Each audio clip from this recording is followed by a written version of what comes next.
Before we begin, a quick heads up. This episode may contain some strong language, mature themes, and conversations about many difficult topics. We like to keep it real around here, so listener discretion is advised. But thank you for listening. Now, on to our show.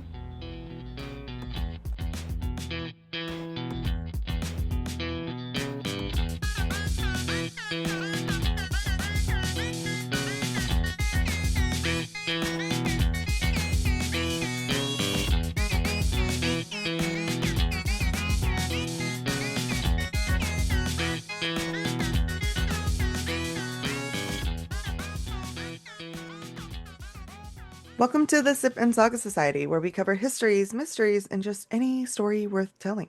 I am Karina, one of your hosts, and joining us today we have Greg, Christina, and Randi. Yay! Woohoo! Hey, Once a month, we take turns doing a deep dive on a subject of our choosing, and this month we decided to keep going on Randi's story on Haiti. But before we get to that, we have to see if Greg brought any cool cans of beer. so we had a party yesterday for a friend, a birthday party. That's probably why my daughter stayed up too late. And I drank all the really fun beer, and so I just have like one of my normal ones around. So I have the Voodoo Ranger Juice Force IPA, which I think I've had before on Yeah, this that's your Dr. multiple Pepper, times. This is basically. like my Dr. Pepper, yeah, because Yeah. it's like the best. I fucking love that comparison. It is. And I have a little bit of whiskey in a mason jar because this is the South, and Oh, Randy already has the Dr. Pepper. Yeah, All right, Christina, do you also have a Dr. I Pepper? do. Yeah. I love that we're just glazing Tried over and Greg's true. whiskey in a mason jar comment. Okay, Christina, Dr. Pepper, tried and true. It's there for you. It is there. It is. Randy House bars. I love that. You know what commercials do work on me? Those Jimmy Dean commercials where they like say the employees make the commercials and they're like, this is what they want to do, and then they animate their commercials. I wish companies Yes. really would do that because I feel like I could come up with some. I am not really a PR girly, but I feel like I could come up with a nice ad situation for Dr. Pepper. Christina and I could be all over that. Did you hear that, Dr. Pepper? We're ready. Yeah, Dr. Once Pepper needs again, to have their listening ears open. yeah, once again asking for your sponsorship. Thank you. Dr. Pepper. Oh wait, me. What am I drinking? I have a smoothie and also in the worst pairing in the world, this bottle of Moscato. Mostly because I was not going to listen to Haiti Without after, sober. drinking. yeah, Yeah. yeah, mostly that. Okay, Brandy. Okay, before we get into this, I just want to get a good idea of if you listen to the episodes or how much you know about what we're about to get into. I have not yet got to Haiti, so I don't Okay. know what I'm walking into at this Okay. moment. Okay, so I'm going to give a really brief review of what the first two episodes were kind of about. So in the first two episodes, we talked about the island of Hispaniola and how it the, got split into Haiti and kind of the size of Haiti, which is roughly the size of Georgia. I like to put it to scale because it really makes all of the pieces of storytelling much more interesting when you think about it on a land mass that size. Hmm. But they were the first successful revolution and country that came from an oppressed people. So the enslaved people revolted really shortly after the Revolutionary War. So their independence came up right alongside the United States. They're actually going to be celebrating 250 years of independence in just a few years.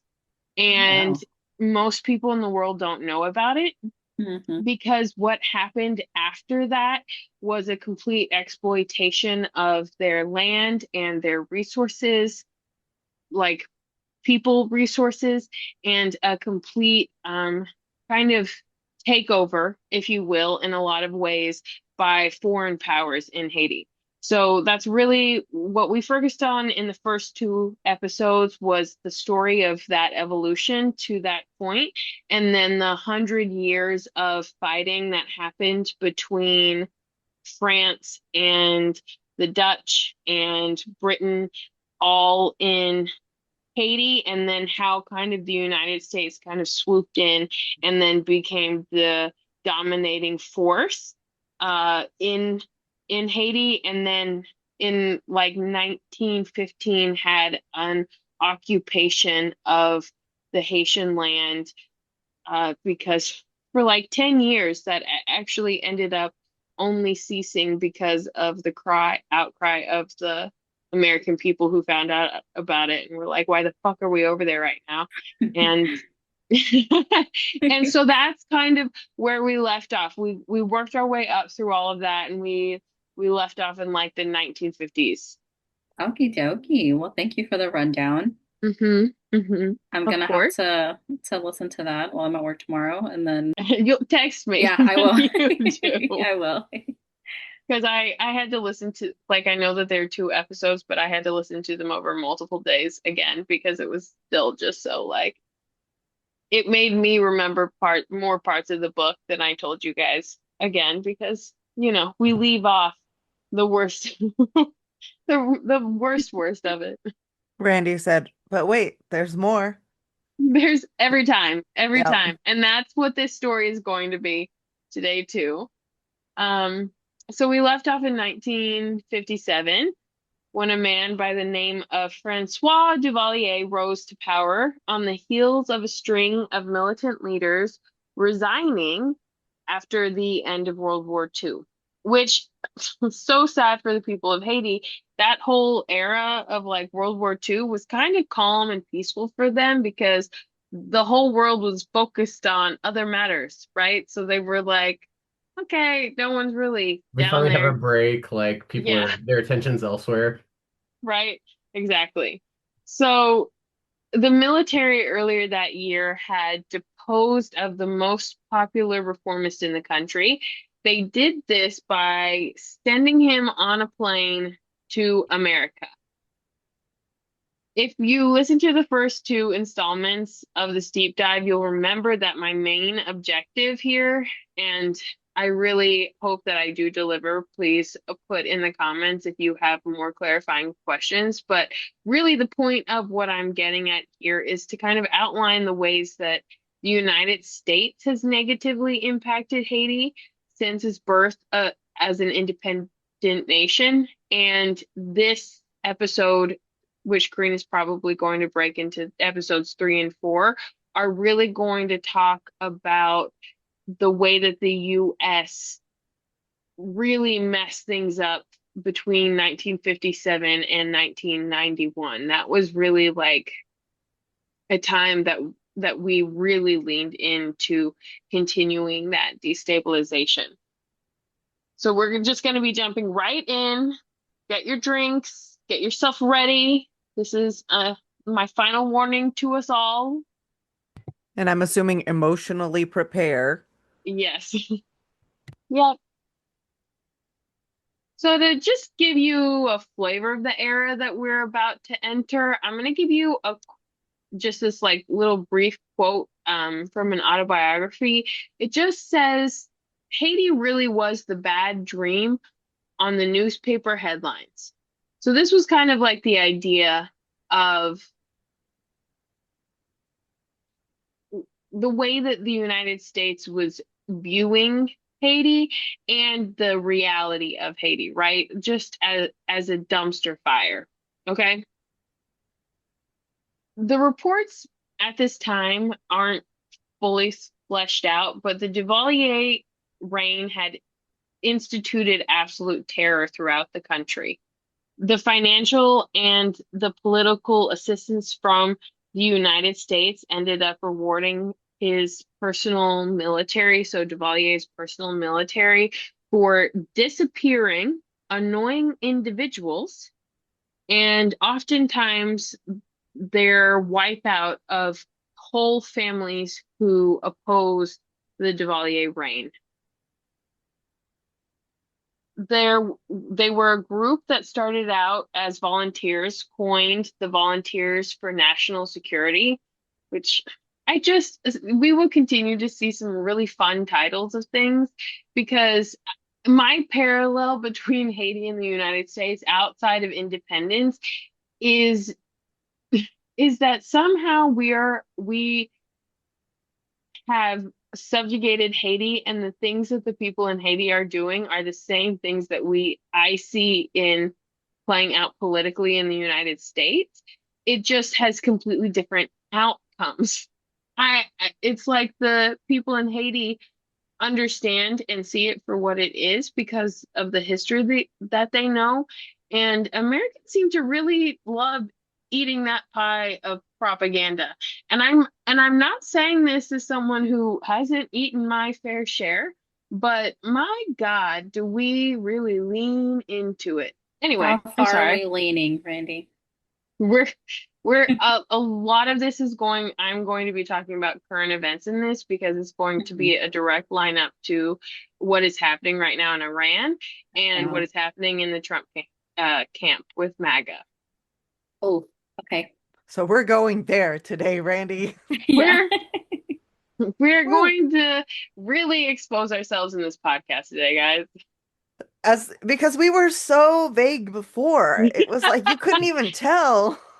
If I wasn't already on the radar, I would be more worried about what I'm about to say in these things.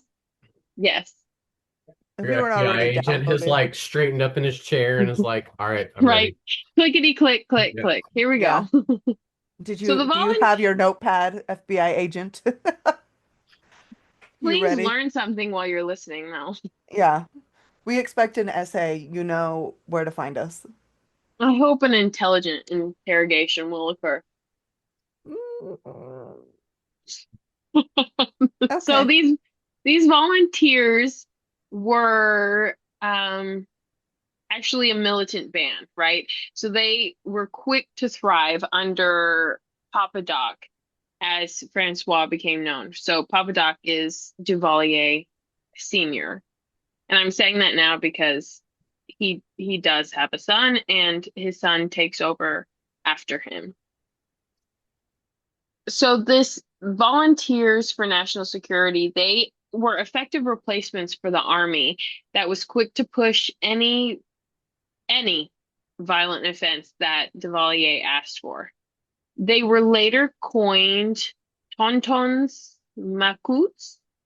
I don't know if I said that right, Karina. But this group of one-time volunteers became the mythical boogeyman with stacks that Haitians learned to fear, and eventually they fully infiltrated the military ranks. So during the time of Papa Doc Duvalier, this militant band became the actual realized military, right? So I say this because from this point on, when I talk about the military, I want you to think about them like a militant band because that is how they operate through this entire time period. So the throughout the 15-year reign of Papa Doc, the United States government provided absolutely sickening amounts of aid.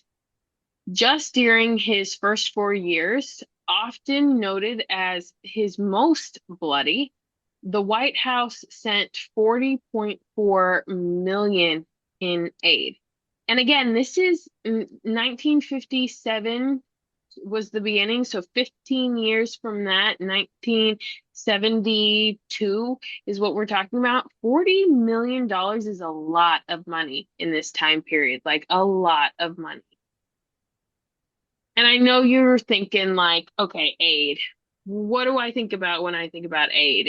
Are we sending food? Are we sending medical supplies for the people? Like, sure. Why wouldn't we send aid? Why should the people suffer when the people who are in power are subjugating them, right? So like maybe the aid's going directly to the people, maybe it's going to NGOs, maybe it's all of this. Wrong. Wrong, wrong, wrong, if you're assuming any sort of positive intent here. The majority of those funds were given as outright gifts to Papa Doc by the government. Can I be cynical here for a second and say that like Please. just like give it again, thinking of the context and the time, like this sounds like some Marshall Plan containment kind of like we don't want places to become communist, so we'll give them aid like they do with Greece and Hmm. Turkey after World War II in the 1940s. So this sounds like kind of like a, hey, like we'll give you money as aid if you just like don't pull a Cuba, right? Like Hmm. and become communist. Like I don't know, that's just like the cynic in me who as someone I do history, but I don't know a lot about Haiti in the No, 1950s.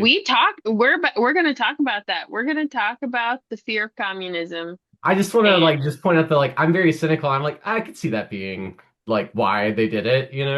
hmm I mean, I feel like there are so many reasons why they did it.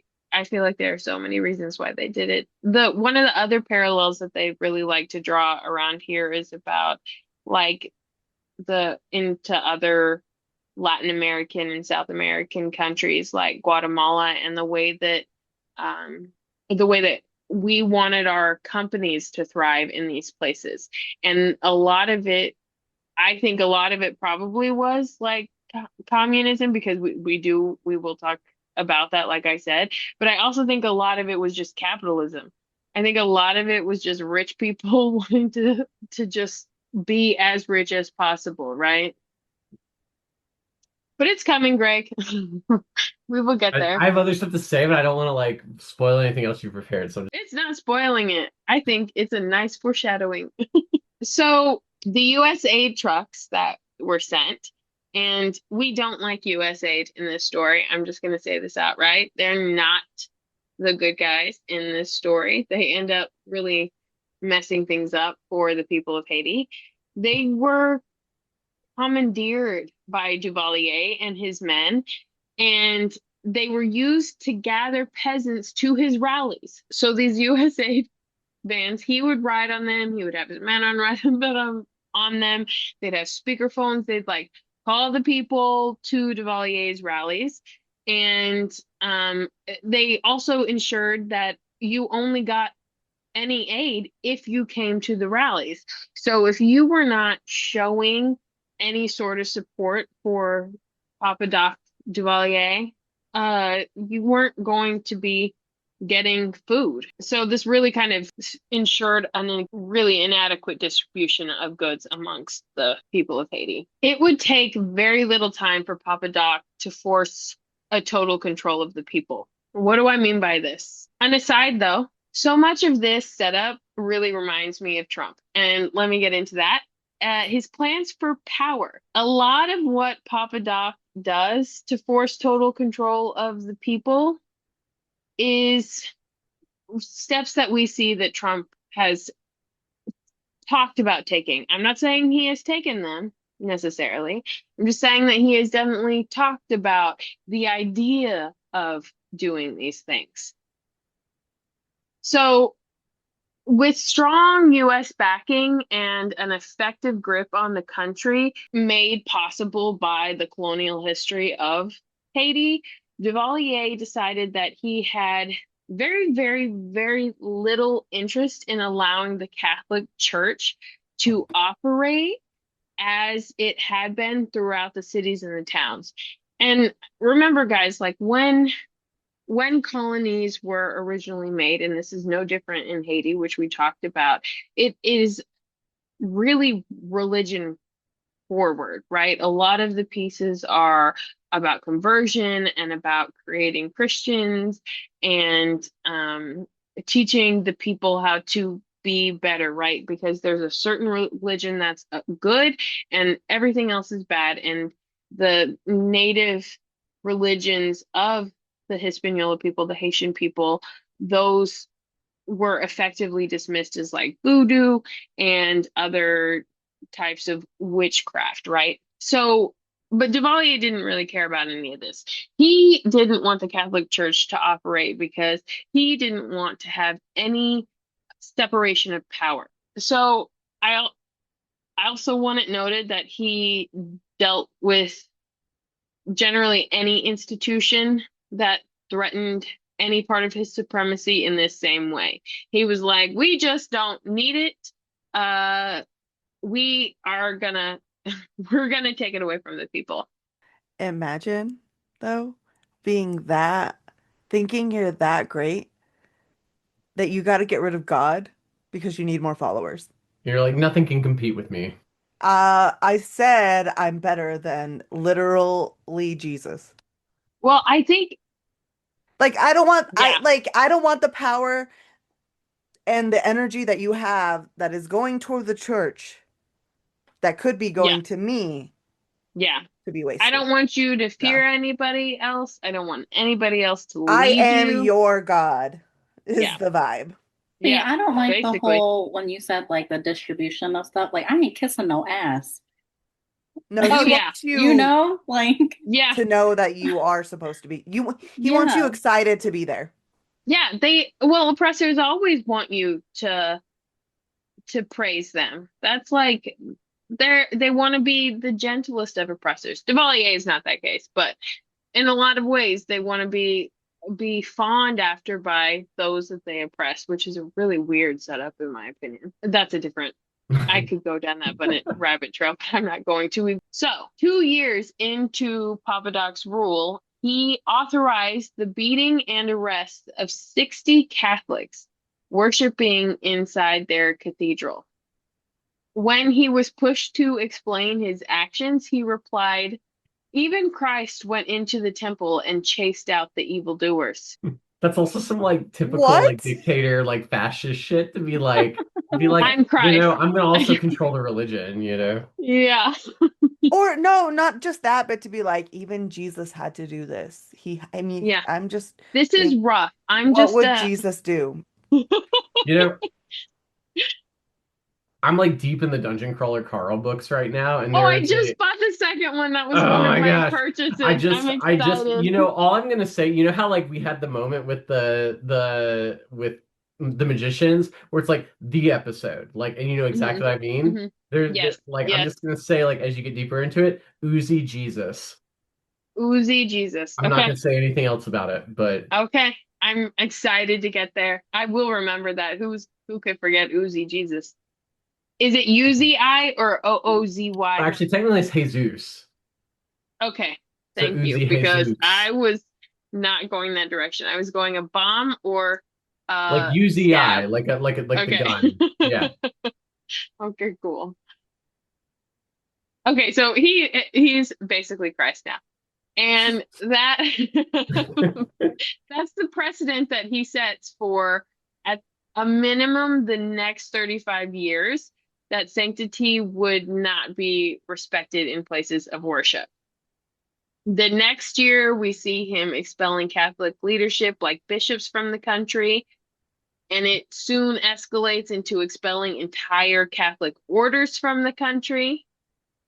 How did the Vatican respond? We're wondering. Duvalier was excommunicated by the Pope, Pope John the 23rd, to be exact, in 1961 for his very bad boy behavior. It actually said his poor behavior, but I think it's hilarious that that's why he was communicated. You were naughty. We're excommunicating you. He was excommunicated. Doesn't that sound like somebody else we know beefing with a pope?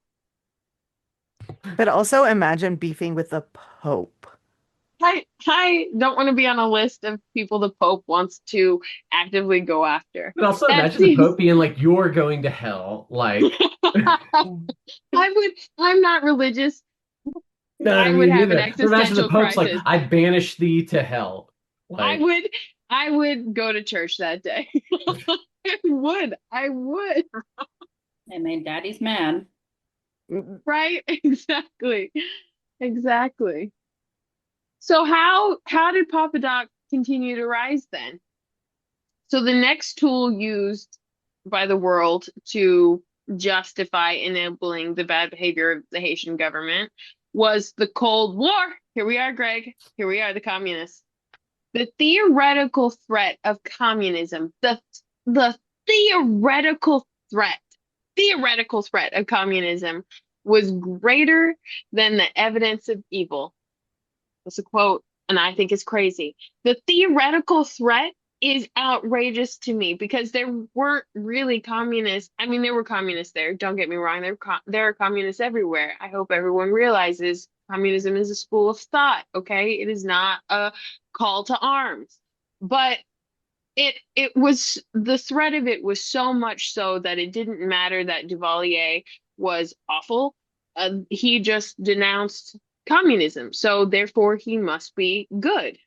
They're like he could be like this is bad, but like at least he's not a communist, right?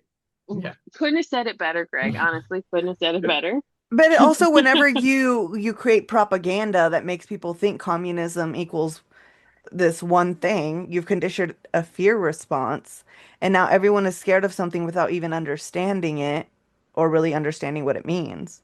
Hmm. And also, it makes Hmm. sense because at this point, the US government is really in their best, what is it, capitalism era. Like they're building things, Hmm. they're making money, and all they care about is making money. Well, and so we haven't seen like true US presence, like not to say that they left Haiti, but we haven't seen like a front forward US presence since the occupation. The 1960s that changed, right? The idea of communism even coming to Haiti was enough for Americas to send Americans back. And that came actually at the invitation of Papa Doc. The White House, though, sent them with a very, very specific mission. And I am going to read this to you because this is literally declassified document. So the mission is the most important way you can support our objectives in Haiti is to help keep Duvalier in power so he can serve out his full term in office and maybe a little longer than that if everything works out. So basically, again, who else do we know wants to supersede a constitution and stay longer than his terms in office? But that seemed to be what the United States wanted for this third rate country, in their opinion, right? Somebody that they could just walk all over. They wanted someone in power who they could manipulate and who they understood, right? Because Duvalier was about the money and about the prestige. And as long as they enabled him to continue that ideal for himself, he was easily manipulated by the government, our government. It was the opinion of a lot of people in the US government that Haiti's access to Cuba was paramount, right? And that the Third World was the primary war grounds for the Cold War. So that main fight that kind of like Greg was talking about was Cuba and the Cuban Missile Crisis and all of that. That's all. Haiti was really a place we wanted to be from a military standpoint in that. Official That also like US, fits. Oh, go sorry. ahead. Oh, I was just gonna say like, but I mean like that fits with like the sort of the sort of I don't know. I hate to call it like sort of like fever dream philosophy that people have where they're just like they're like communism is like the most important threat because like it challenges capitalism, right? And so they're like we literally have to like whatever it takes to keep it from spreading to anywhere else, you know. Um I really think people need to be watching who's yelling about communism because most of the Exactly. time, mhm. when I hear people talk about communism and I ask them to define it, swear to God, they define fascism almost every Oh time. yeah. Yeah. Almost every time. And I'm like, nope, you got your words wrong. That's not communism. Not that communism can't lead to fascism in practice. Karina. You guys can't see her, but she's giving me a look. I'm Like just, that's I'm just that's like, you know another what? topic. You know what does lead to fascism? Capitalism. Yeah, I mean that's true. Anyway, Yeah, capitalism and fascism worked really well together. they're friends. Just like when you put your friends with all the money in the same place with all the power and make the poor suffer for your money making. Anyway, but that's what this But country okay, does. correct me if I'm wrong, but the difference though is that capitalism and fascism can exist at the same time. But Oh, hands down. yeah, but communism devolves into fascism when the power is centralized into dictatorships, right? Like Yeah. small dictator fiefdoms, basically. Yeah, well, I mean that's Russia, right? With like Stalin, you know, like when Yeah. everyone's like, oh yeah, like that's not a great example of communism because, you know, there's like it's like a French Revolution style purge, over a period Hmm. of time, and then Stalin ends up the dictator, right? Right. Right. And the Exactly. Okay. Soviet Union never like it limps along, like when we look at it in hindsight, but it never really recovers after the dictator's dead, you know? Hmm. Like nobody who comes after Stalin, like Brezhnev, like all the way up to Gorbachev, like nobody can really do dictatorship like Stalin, you know? That's what Do the people say. dictatorship like That's Yeah. what Stalin. the people say. Yeah. Anyway, I just want to clarify that for our people listening. So official U.S. policy for Haiti at that time came down to three things. The overriding objective is to deny Haiti to the communists. Full stop. Yeah. Now, Whatever else happens, as long as that's done, we're that good. is the primary objective. Number two, in short-term political terms, the U.S. desires to assure Haiti support of the U.S. on matters of importance in the OAS, the UN, and other international organizations. So basically, they were using Haiti as a second vote, right? They were like, we're going to take you, and anytime we need you to vote with us on, you know, whatever resolution is happening in those organizations, we're going to use you as our second vote. You're going to vote in the interests of the United States. Number three, the U.S. has the continuing objective of protecting private American citizens and property interests in Haiti. So there's our capitalism, right? So really clearly identified. We want control. We want you to have the appearance of being independent, but we have every intention of installing ourselves and our companies there to make a profit at your expense. And this all comes directly from declassified US documents. Okay, so I'm like, you can go look this up on a .gov website. They still allow you to see it because, as you know, they take those down. These precipitating events led to Haitians fleeing from Haiti for the first time in decades. The first ship of Haitians landed in Florida in 1963, but they were very promptly turned around by authorities who denied all requests for asylum. Isn't it so funny that when we, fuck shit up, we're like, we don't have consequences. You need to deal with that mess that is over there in your pond. We're over here in our pond now again. It sounds like a you problem. The wins for Papa Doc seem to continue, though. In the 1960s, he began to think he was and should be the only one in charge of the Haitian Catholic Church, which I think is really, he's like, if you can't beat him, force them to join you. Uh, he allowed their work to return to normal if they provided him with several reassurances. So he's basically trying right now to negotiate with the Pope, okay? And one He's of like, look, these, we can cut a deal. yeah, no, that's what he's doing, Greg. He's like, you can come back into Haiti with I will not attack your people or your churches anymore, but I will now have the right to fill all vacant bishop postings in the country with the priests that I deem appropriate. I mean, that sounds like something a dictator would do, you know? It doesn't it? Doesn't it? However, the stunning move here that honestly is still causing controversy. Because what I read, it is a hotly debated issue as to why this happened. But the Catholic Church gave in on every single important demand that Papa Doc asked of them. This was a different pope. This was Pope Paul VI.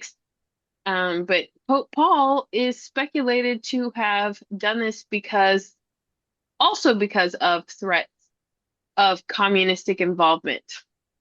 So apparently, communism was such a threat that it had invaded the Catholic Church, and the Catholics were now also terrified of the ideas of the communists. And I can only think that an organization like that would be scared if they wanted a redistribution of wealth because they were taking wealth from the people, right? So, and you guys can't see it, Greg and Karina are both nodding along with me. That is actually exactly what it was. The Catholic Church was terrified that people were going to realize that they were taking from the poor, Well, like, all basically. right, hold on. I don't want to give the Protestants too much credit because, like, there are some things that I'm like, Oh, like if you're chill with the Catholic as a Catholic, like, I'm like, we can live and let live. But I at just the think same time, like the the Protestant church, like, organization of Catholicism. I'm not talking oh about the yeah, well, I religion mean, right like, now. but no, I'm just saying, like Luther, right? Like his biggest beef was the indulgences. They're like, we'll sell you some time out of purgatory, Hmm. Like the Catholic Church has also been very much like down with capitalism as long as like they're making money. Don't they, aren't they like the biggest, how do I say this? They are one of the biggest corporations if they were a corporation, right? I could Like see they that. they Yeah, would be like if like, they Like paid how much taxes. property they own and Yeah. shit yeah, like that. Yeah. they're Oh yeah, yeah, they're yeah. like number two in the world or something like that if Yeah. they I were wouldn't be considered an surprised. Yeah. I organization. wouldn't be surprised at all. The Haitian Catholics were devastated by this change of events. And they let the Vatican know. They were like, why the fuck are you not talking about Papa Doc's men killing people? Why are you not talking about his dictatorship? Why are you not talking about the people who are starving because he's withholding resources? Like they were experiencing everyday atrocities, and the Vatican was silent. But the only thing left for Duvalier now was to assure his total control. So he had already replaced the country's parliament with his own people, and by 1969, he had them issue sweeping changes to the Constitution. Who does that sound They're like, well, like? this has to go. And do you want to hear one of the main ways he did this? He amended it so that he could name himself president for life. Doesn't that fucking sound familiar? Brandy. I know. And I just need people to understand again that learning your history is so important for this reason, because we can see all of the acts of someone like Papa Doc Duvalier, and we can see that it is the same playbook that Trump and his cabinet are playing from. Okay, guys? The same thing. It's just like crazy how, I don't know, it's like uncanny how like similar, like I hate that history can repeat itself. Well, because we don't Right? learn when it's happening, and we are not like looking back and being like, look at the steps that they took that they are repeating over here, and we're just ignorant to what Hmm. is actually going on. Yeah. I think what also hurts me the most is that this playbook is less than 100 years old. This is happening in the 1960s. So it's not like we don't know people who would have lived through this. But if the United States propaganda machine wasn't as full on as it was in this time, and that's going to be a separate thing that we talk about, but if the propaganda machine was not in the United States as full on as it was, the American people might actually have been able to learn about this, but all of this information was readily kept away from them. Okay, it was actively suppressed by the press. Right, because a lot of this is from those recently unsealed documents. Well, a lot of what I'm talking about the U.S. position, but Right. when journalists would cover Haitian events, they always made it sound, and again, we're going to get to that, but their primary objective was to make Haiti sound dysregulated in order to justify any sort of American occupation or involvement that Oh the country yeah. did. Like, I mean, I will just say, like, this may be again jumping the gun a little bit. Like, I remember as a kid, like growing up in the church in the 90s and early 2000s, how often like Haiti was a punching bag for like, oh, it's got one of the highest AIDS rates and it's a dark place and stuff like that. Hmm. Like the rhetoric around it that I remember as a kid, like when you Hmm. like think back about it, is like kind of fucked up and it's very negative. Yeah, we're actually not even going to get to that in this recording. That's part of the next Oh, recording. That's, but you're right. It is. It's atrocious. And that was just a continuation of what had been happening for decades there.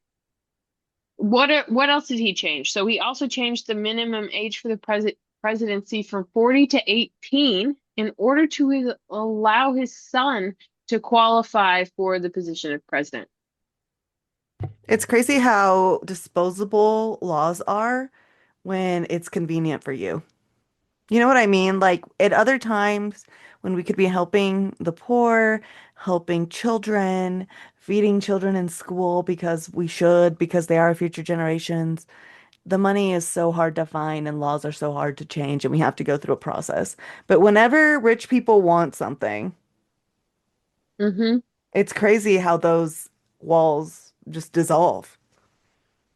And it's crazy how quickly they go when the rich people decide that they want to be the power so that they can expedite the process. Because even sometimes having a puppet is not fast enough. I'll just do it myself. Thank you. Yeah. I could do it better anyway, is really, I think, the mentality. that is kind of like the fascist ideology, though, where it's like you really like it makes sense to put it in the hands of a dictator because like they just make decisions and then it's done, right? Like that's what I've seen in like some more like historical writings about it. And again, it's like not my area. I've just like worked with people who do that, but like it kind of makes sense from like their logic where it's like if one person can call the shots, then like shit gets done, you know? Right. Yeah, And However this fucked nobody up can that stop is. it. Nobody, it takes less steps to stop it when there is a dictator in charge. Yeah. Versus like the system we had previously, you have to go through different channels of approval in order to make things work, I Yeah, guess. I it don't know. takes way too long to pass a law and everyone to agree on it when you Right. can just like go roll straight into oppressing people, or taking care of the threat, whatever the threat is. It's actually this whoever you're reminds making me of up. our book for this month, actually. Oh, That's so Randy. funny. Did you Okay. get you finished it, right? So I you know did. that part at the end where they're like talking about Mars and about how like when you're thinking about like the ethical implications of like the future and prisons and the death penalty and like do you kill if someone commits an awful crime, do you kill them if you're at Mars and they're like your engineer and you don't got another one? Do you still kill Right. them?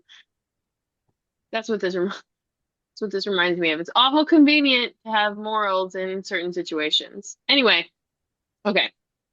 In Randy. 1979, Duvalier issued a referendum on what was on the ballot. What was on the ballot? Approval of his choice, Jean-Claude Duvalier, his son, to succeed him as president for life. In yet another one of those questionable votes that we talk about, there was not a single vote of opposition. And there were 20, not 20, because Haiti's the size of Georgia. Get a grip. 2.4 million affirmative votes. Because obviously the entire country voted for him. Just after this, though, it's like he knew. Papa Doc died. And that's it. That's where I'm going to cut it for this episode of the Sippin Saga Society's deep dive on Haitian history. Next part, we find out what happens after Papa Doc died since he conveniently settled his lineage before passing. And if Papa Doc Jr. is going to be equally as bad as his dad, or maybe even worse. Who knows? Thank you so much for joining us and for supporting our show. If you would like to keep up with us, make sure you're subscribing. And if you have any comments, questions, concerns, send us a message on any of our socials at sipandsaga_society or visit our website, sipandsaga.online. But for now, I gotta go. Bye!